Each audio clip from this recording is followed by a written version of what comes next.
अब चलते हैं आगे और स्टार्ट करते हैं हमारे आर्किटेक्चर से। ओके, तो इस आर्किटेक्चर का बेसिकली मतलब है कि कैसे डेटाबेस का यूजर से डेटाबेस एक सेकेंड, कैसे डेटाबेस का यूजर से कैसे कनेक्शन हो रहा है, उसका एक तरीके से आर्किटेक्चर, उसका लेआउट कैसा है, वो हम लोग इस टॉपिक के अंदर समझने वाले हैं। तो दो तरीके का बेसिकली होता है। पहला होता है टू टायर आर्किटेक्चर जो आपको ये दिख रहा है, और दूसरा होता है थ्री टायर आर्किटेक्चर। अब थोड़ा सा अच्छे से समझते हैं इसको। तो टू टायर आर्किटेक्चर में सिंपली क्या होता है, कहा गया।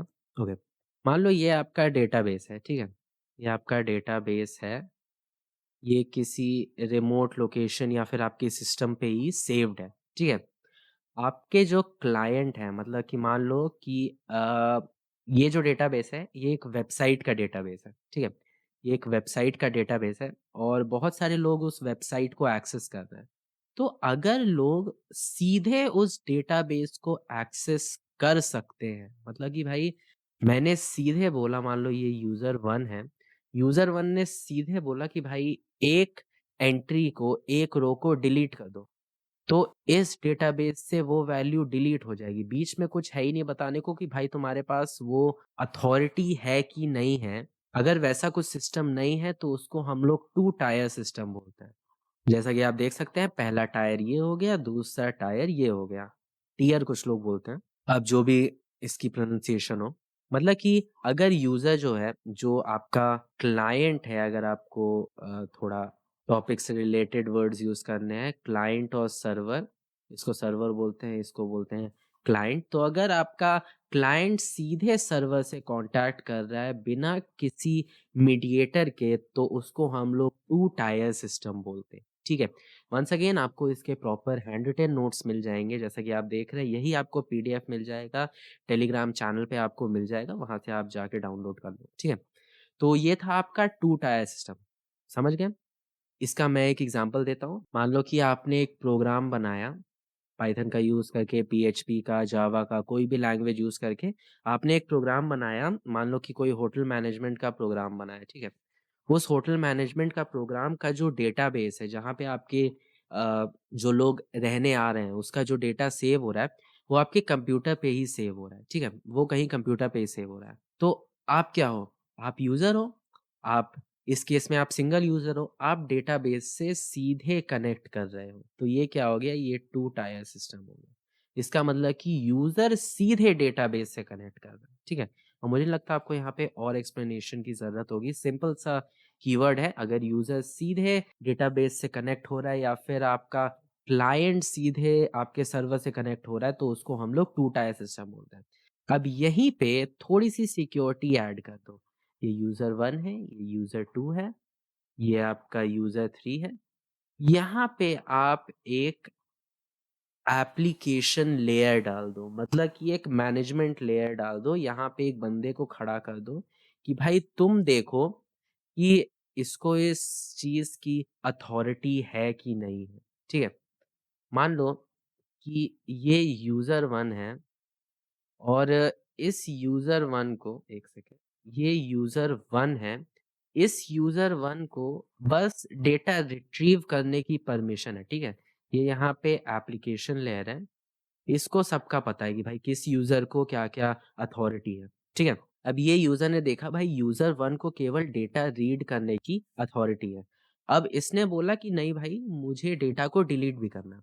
तो ये एप्लीकेशन लेयर इसको बोलेगी कि तुम नहीं कर सकते काम, ठीक है। सीधे सीधे, you don't have access for this task, for this query. Okay, तो पहला तो इसका ये काम हो गया कि ये बताएगा, और दूसरा मैं इसका थोड़ा सा और रियल लाइफ एग्जांपल आपको बताता हूँ। अच्छा, अगर आप कॉलेज स्टूडेंट हो, तो आपके जो कॉलेज की वेबसाइट होगी, उस पे आपने देखा होगा लॉगिन के टाइम एक ऑप्शन होता है कि आप टीचर हो, आप मैनेजमेंट के हो, या फिर आप स्टूडेंट हो। तो आप जैसे ऑप्शन सिलेक्ट करते हो स्टूडेंट का, ठीक है। स्टूडेंट में आपने अपना यूजर आईडी और पासवर्ड एंटर किया। पासवर्ड के बाद आपके यूआई में खुलकर आ गया कुछ ऑप्शन, जैसे कि आपका मार्क्स क्या है, आपकी फीस सबमिट है कि नहीं है, और बहुत सारे ऑप्शन की कौन-सी बुक्स आपको मिलने वाली हैं, बुक्स आपने वापस की है कि नहीं की है, जो भी चीज़ें हो सकती हैं, आपके डेटाबेस के हिसाब से, ठीक है? अब क्या यही यूज़र इंटरफ़ेस एक फैकल्टी का भी होगा? नहीं ना? फैकल्टी का तो बहुत अलग होगा। फैकल्टी में भी हो सकता है कि ये बता दे कि आपकी सैलरी कितनी है, आपकी सैलरी, फैकल्टी की अटेंडेंस क्या है, फैकल्टी के अंडर जो स्टूडेंट्स काम करते हैं, उनकी अटेंडेंस क्या है? मतलब जो पढ़ते हैं, उनकी अटेंडेंस क्या है?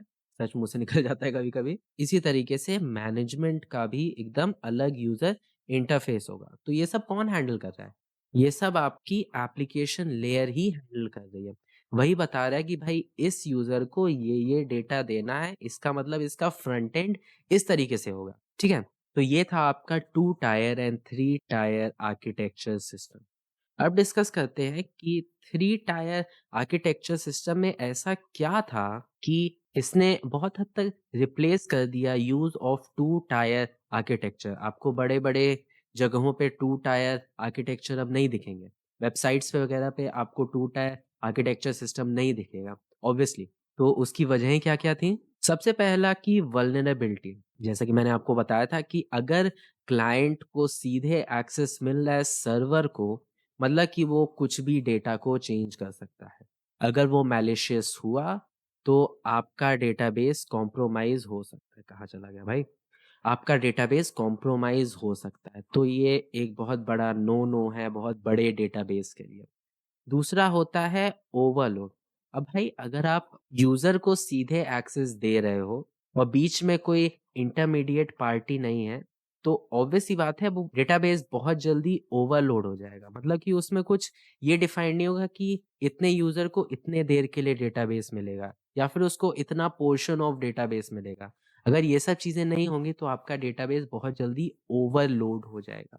तो ओवरलोड से बचाने के लिए भी हम लोग 3 टायर आर्किटेक्चर का यूज़ करते हैं। अच्छा, मैं यहाँ पे और थोड़ा अच्छे से आपको 3 टायर आर्किटेक्चर को एक्सप्लेन करूँगा वन्स अगेन।